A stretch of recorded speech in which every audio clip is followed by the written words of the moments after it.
Hey, what's going on, everybody? Welcome to day 25 of the 31 Days of Horror. DBougie86 here, as usual. And the film I got for you guys today is a film from 1983. It's one that I have seen before, but I've had this Blu-ray edition from 88 Films and of this film for the longest time. And I wanted to check out the transfer, so I was like, why not pop it in? And I wanted to always review this one, so what better time than the 31 days? And that, of course, is titled A Blade in the Dark.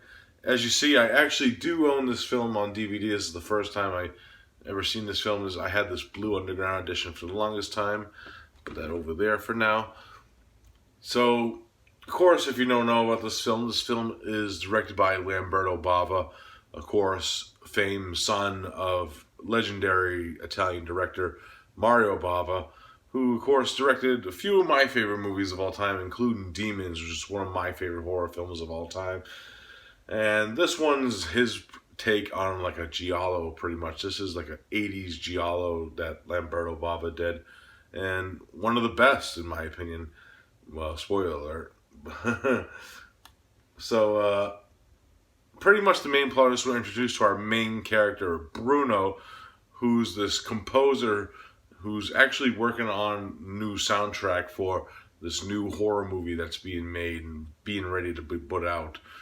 And so Bruno is staying in like this villa type house, trying to compose the music for this movie.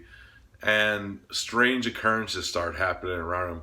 For starters, like this woman ends up coming to the house, and then as the mystery progresses, we find out she knows like the previous owner of like this villa and stuff.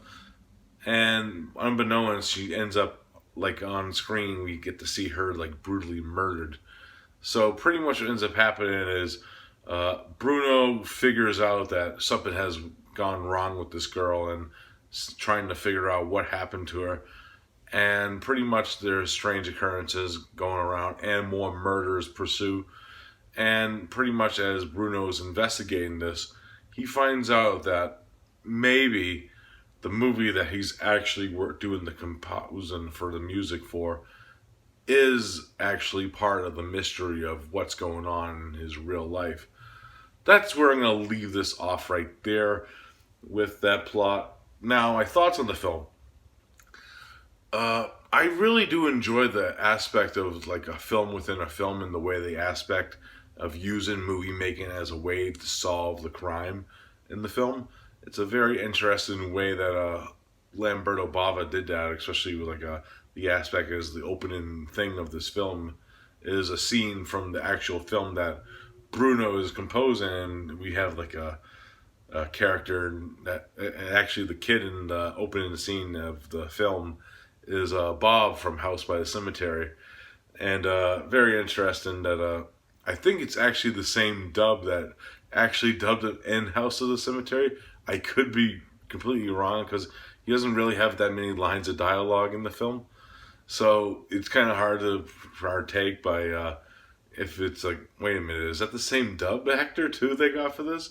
But it was kind of funny in that aspect. But yeah, but I do enjoy like the aspect of the characters. I like the filmmaking aspect and the way that our character goes through like the mystery and dealing with like his everyday life with like his girlfriend that comes to visit him, and the director Sandra, who comes in dictates that she might know more than she's leading on to about what's going on also through the film. And then we have like the red herring of the film, Giovanni, who's a very mysterious character who's actually played by the actor from Macabre. He actually played one of the leads in the film Macabre, of course, another Mario Bava film. I mean Lamberto, my bad. Lamberto Bava film. Mario, Lamberto, the Bavas that are everywhere. But yeah, the tenseness of this film builds up, and amazing film score, I have to say. The film score of this film is outstanding. Done by the D'Angelo's brothers, who scored some of my favorite Italian horror movies of all time, including like Torso and numerous movies for Sergio Martino. They did like Mountain of the Cannibal God, to name a few off the top of my head. They're just great composers in general. They did the music for Street Law, which is a crime film that's going a little way off topic, but that score is really awesome. So, yeah, really interesting cast in this one. We have Mikel Suave as one of he's like the guy who rents out the villa to other people too. You know what I mean? He's like the guy who rents it out, and we see him come and go in the film. He is an interesting character to say the least, and like I said, like the guy from Macabres in this, and actually our main lead is actually one of the characters from the New York Ripper, the Lucio Fulci film. Uh, he was in that film and does a good job of holding his ground. And now the one downside of this film, and this is just my major issue with this film, I did notice on like this viewing of it that it did kind of drag in certain aspects of the film, like the whole like Julia like scenes did kind of feel like they were kind of draggy in some places, like Julia, his girlfriend, of course, and just certain aspects of like dialogue scenes that seemed like they could have been cut down a little bit than they were, because this film runs almost like 2 hours long. It's like an hour and 50 minutes. But there's enough going on to keep you interested still within it, even though it is that long of a running time.